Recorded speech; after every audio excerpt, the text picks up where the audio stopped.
Vivimos en un mundo digital.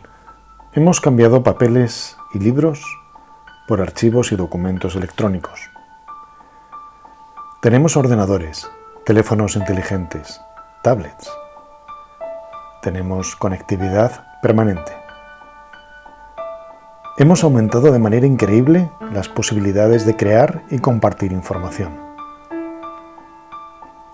Sin embargo, nadie nos ha enseñado cómo trabajar con lo intangible, cómo acceder a lo invisible, cómo encontrar lo inmaterial, cómo guardar algo que en realidad es una ristra de ceros y unos. Vivimos en una era digital, pero tenemos un cerebro analógico, y eso es un problema.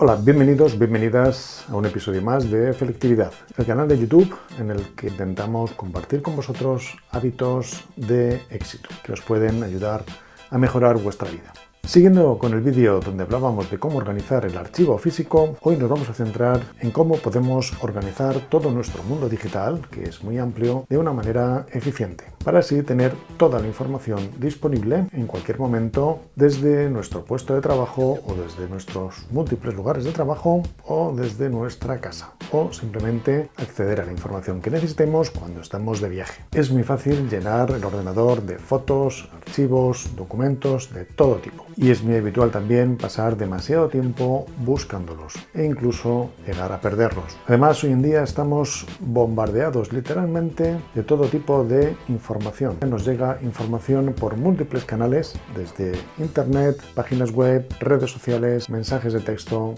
etc. ¿Cómo almacenar toda esa información que nos llega por correo electrónico, por las redes sociales o por múltiples canales de comunicación? No tener una estrategia clara a la hora de cómo almacenar y procesar esta información solo conduce a perderla, a perder el tiempo buscándola y a repetir el trabajo y a generar una frustración perfectamente evitable. Todos los días me encuentro con compañeros, amigos que detestan los ordenadores, generalmente porque no encuentran nada y no tienen un mecanismo eficiente de almacenamiento y de archivo. Replican los archivos miles de veces pensando que esa estrategia es más segura. A veces lo pierden absolutamente todo y en general lo que hacen es perder el tiempo luchando contra la máquina en vez de aprovecharse de las ventajas que nos ofrecen las máquinas.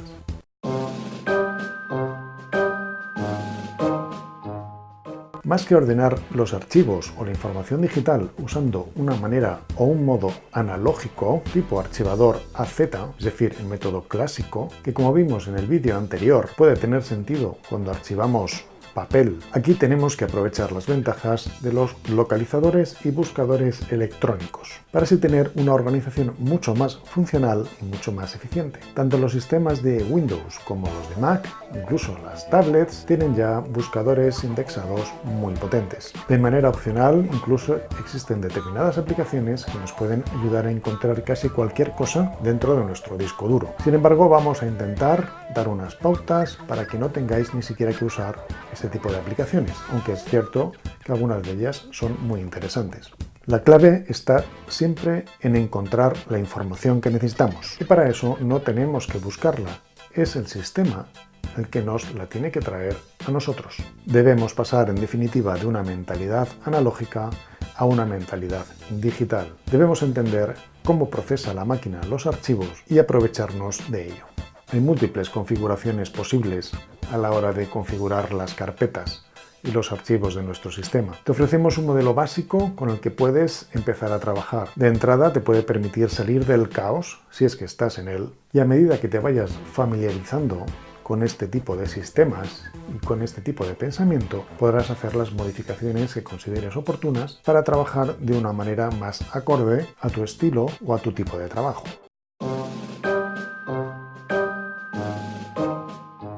¿Qué vamos a necesitar? Primero, obviamente, un ordenador, un sistema con un disco duro, que es donde vamos a guardar toda nuestra información, nuestros archivos, nuestro material de soporte, todo. De manera inexcusable tenemos que tener además un sistema de copia de este disco duro y de estos archivos en la nube. Hay múltiples sistemas de ellos, podéis elegir el que más os guste, desde Dropbox, iCloud, OneDrive, Box, probad varios de ellos y quedaos con el que más os guste. Pero sí o sí tenéis que tener una copia en la nube. Además vamos a necesitar una aplicación de notas donde puedas guardar todo tipo de archivos y localizarlos fácilmente. Ya sabéis que a nosotros nos gusta mucho Evernote, pero podéis usar cualquiera. Simplemente con estos tres elementos vamos a configurar un sistema funcional, eficiente, donde vamos a guardar toda la información y la vamos a recuperar de una manera muy rápida.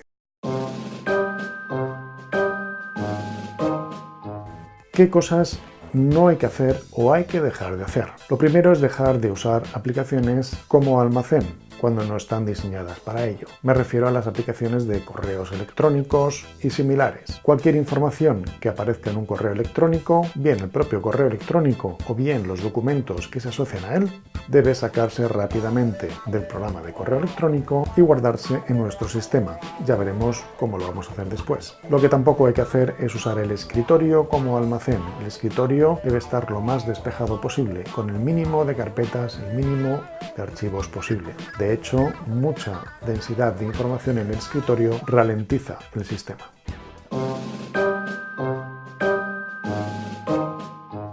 ¿Cómo organizar las carpetas? Proponemos organizar el sistema con 3 carpetas principales y un soporte de tu aplicación favorita de notas en la nube. La primera carpeta va a contener todos los proyectos en los que estás trabajando en este momento, todos los proyectos activos, presentes. La segunda carpeta va a contener todos los proyectos que ya has terminado, que han finalizado, pero que te interesa conservar. La tercera carpeta va a contener material de apoyo, material de soporte. Pueden ser elementos comunes que puedes usar en función de tu trabajo de una manera regular. Pueden ser imágenes, pueden ser sonidos, pueden ser plantillas, pueden ser determinados elementos, iconos, gráficos, vectores, que por el tipo de trabajo que tienes que hacer puedes usar en varios proyectos, presentes o futuros. Junto a estas 3 carpetas principales tendremos nuestro sistema de gestión de notas. En nuestro sistema de notas fundamentalmente vamos a guardar todo aquello que capturamos de una manera activa o pasiva, es decir, cuando vemos información en la web que puede ser relevante o no para un proyecto presente o futuro, mensajes de redes sociales, mensajes móviles que te interesa guardar, etc. Es probablemente más ágil tener tus archivos habituales de texto, hojas de cálculo, PDFs, etc., guardados en una carpeta del sistema que guardarlos en tu sistema de gestión de notas, sobre todo si tienes que tener un acceso frecuente, diario a ellos. Insistimos en que las 3 carpetas y evidentemente tu sistema de gestión de notas, que por definición se sincroniza en la nube, debe estar respaldada por una copia de seguridad, bien en un disco duro externo, pero fundamentalmente y lo recomendable es un sistema en la nube. Esto lo comentamos en nuestro podcast Productividad y Salud. Te recomendamos que vayas al capítulo correspondiente para ello. Te pondremos el enlace en las notas del programa. Recuerda que solo existen 2 tipos de personas: los que una vez perdieron todo porque se rompió el disco duro y los que todavía no lo han perdido todo. Un ejemplo práctico. Vamos a imaginar que tienes 3 proyectos activos. Fundamentalmente estás haciendo la tesis, estás haciendo un máster y además quieres organizar y montar un blog de cocina. En cualquiera de estos 3 proyectos puedes tener documentos del mismo tipo. Documentos de texto tipo Word, hojas de cálculo tipo Excel, PDFs o incluso presentaciones tipo PowerPoint. Además, durante el trabajo en estos proyectos va apareciendo material que encuentras por la web. La idea es que en cada momento podamos acceder de una manera sencilla al documento en cuestión que necesitamos. Para ello no somos nosotros los que va a buscarlo, podemos hacerlo, pero la idea es que el sistema lo encuentre por nosotros. Para que el sistema lo encuentre, tiene que reconocer el documento en cuestión y para eso nos apoyamos en los identificadores digitales. Cualquier documento en el fondo es una ristra muy larga de ceros y unos. Sin embargo, en algunos de esos ceros y unos hay descriptores y esos descriptores los podemos localizar. Los descriptores fundamentales para localizar cualquier archivo son 5. Primero, el nombre de la carpeta donde está contenido el archivo. Segundo, el nombre del propio archivo.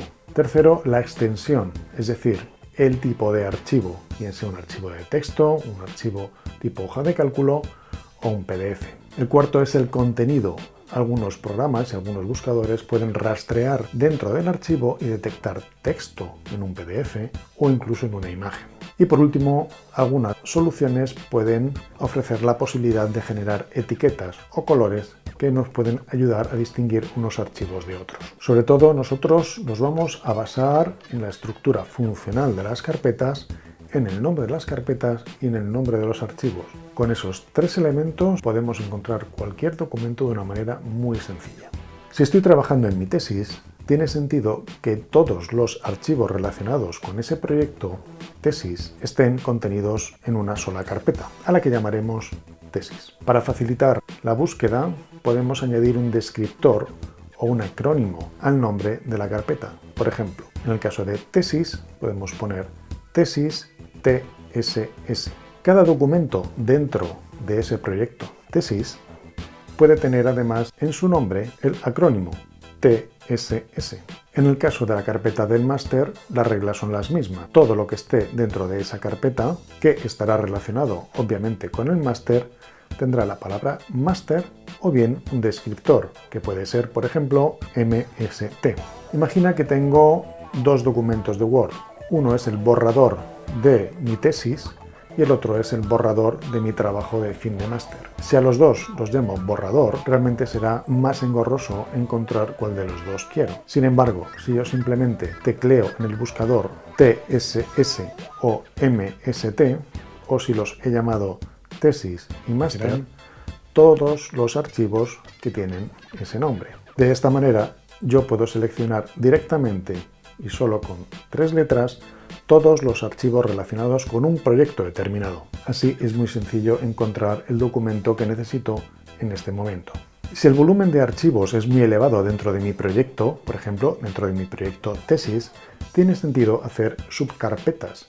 Y en este caso podemos, por ejemplo, agrupar los archivos por su extensión, es decir, por el tipo de archivo. Podemos poner todos los archivos de texto, todos los Word en una carpeta, todas las hojas de cálculo en otra carpeta, todos los PDFs o todas las presentaciones en otra carpeta. Es recomendable que cuando etiquetemos, cuando nombremos las subcarpetas, también pongamos el descriptor, bien tesis o bien TSS. Y evidentemente todos los archivos incluidos en esas subcarpetas deberían llevar también el descriptor. De esta manera, además, me garantizo que de una manera visual puedo también acceder de manera directa a los archivos, al tenerlos colocados de una forma bastante lógica y estratégica. Y por otro lado, también me garantizo que en caso de no encontrarlos de una manera visual, puedo aprovecharme de los motores de búsqueda del sistema. Mantenimiento del sistema. Cuando haya acabado mi tesis, la carpeta que contiene todo el contenido de mi proyecto tesis pasará de estar incluida dentro de la carpeta de activos a la carpeta de pasivos. En este momento es importante valorar 2 cosas. Por un lado, borrar y deshacerme de todos los archivos intermedios, archivos incompletos o material que ya no me va a hacer falta. De esta manera ayudamos a quitar basura digital y a aligerar el sistema. Por otro lado, debo además identificar el material que me puede servir para otros proyectos paralelos o futuros. Este material lo puedo colocar en mi tercera carpeta, en la carpeta de soporte. La idea es que en esta carpeta me vaya creando una biblioteca con un fondo bien de imágenes, bien de sonidos, bien de películas, bien de lo que sea. Pueden ser plantillas, etc. La idea es que si yo tengo un tipo de trabajo que usa de manera regular los mismos iconos o los mismos tipos de presentación, las mismas plantillas, no tengo que estar buscando cada vez en la web las mismas imágenes. Simplemente iré a mi carpeta de soporte, donde puedo acceder a ellas directamente. Un caso especial es la información que aparece vía web, que pueden ser recetas de cocina para mi blog, que puede ser material relevante para mi tesis, que puede ser material relevante para mi máster, o simplemente puede ser un material que tiene cierto interés para mí. Almacenar páginas web tiene sentido que se haga dentro de la aplicación de notas. De esta manera evitamos todo el ruido de archivos probablemente innecesarios en este momento en nuestras carpetas activas. En estas carpetas solo está lo que realmente necesitamos en cada momento. El funcionamiento de programas como Evernote ya lo hemos explicado en algún vídeo anterior. Te ponemos el enlace por si tienes curiosidad en saber cómo es, y te recomendamos que los pruebes y que uses el que más te guste. La idea al final es tener un cerebro electrónico donde tú puedas acceder a toda la información que en un momento dado has considerado de interés.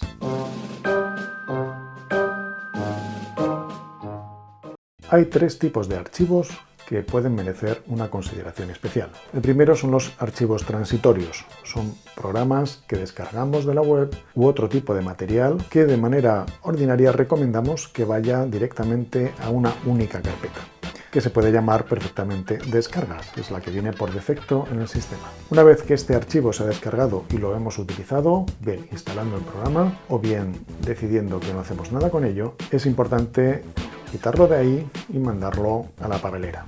Desde luego no es recomendable llenar el escritorio con descargas o mezclar los archivos de nuestras carpetas activas o pasivas con este tipo de información o con este tipo de archivos, pues solo generarán ruido y confusión.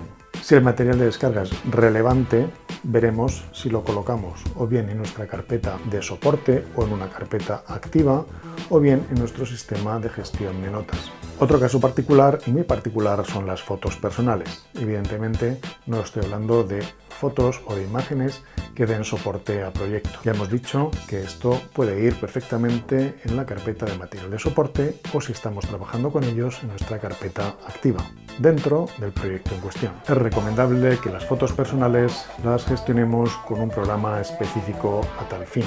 Y que decir tiene que en este caso es muy importante también tener un respaldo bien en un disco duro externo o en una nube. Una vez más, es interesante no mezclar la información personal o este tipo de información con los archivos activos. Otro caso particular es la bibliografía, los PDFs o los documentos que en un momento determinado necesitan ser referenciados. Para eso te recomendamos un gestor bibliográfico donde puedes almacenar específicamente este tipo de información y donde puedes extraer de una manera muy sencilla las listas y las referencias bibliográficas.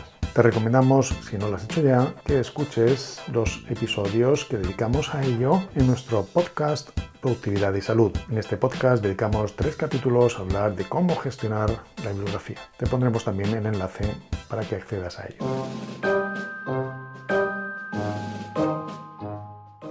Al final, nuestra información digital estará contenida dentro de nuestro ordenador y tendrá una copia de seguridad en la nube. Cuando accedamos a nuestro ordenador, tenemos varias opciones, pero básicamente tenemos nuestras 3 carpetas principales y nuestro programa de gestión de notas. En función de lo que estemos haciendo, de dónde estemos trabajando, será muy sencillo ir a nuestros proyectos activos, buscar el documento que queremos y trabajar con él. Y si tenemos dificultad, sencillamente usamos el buscador nativo por los descriptores que aparecerán en las carpetas. De esta manera tendremos acceso tanto al proyecto entero como a las subcarpetas como a todo tipo de archivos. No perderemos información y podremos mantener un flujo de trabajo muy fluido, que es al final de lo que se trata. Pues nada más, esperemos que estos consejos os hayan sido de utilidad. Como siempre, si tenéis alguna idea, alguna sugerencia, si lo hacéis de otra manera mejor o diferente, estaremos encantados de oír vuestros comentarios. Si esto os aporta valor, si os ha gustado, si os resulta útil, lo único que os pedimos es que os suscribáis al canal, que le deis a los deditos y que comentéis todo lo que se os ocurra. Es muy importante para nosotros y para seguir activos en este canal. Por esta semana nada más, os dejamos con estos consejos y hasta la próxima semana. Muchísimas gracias y hasta la próxima.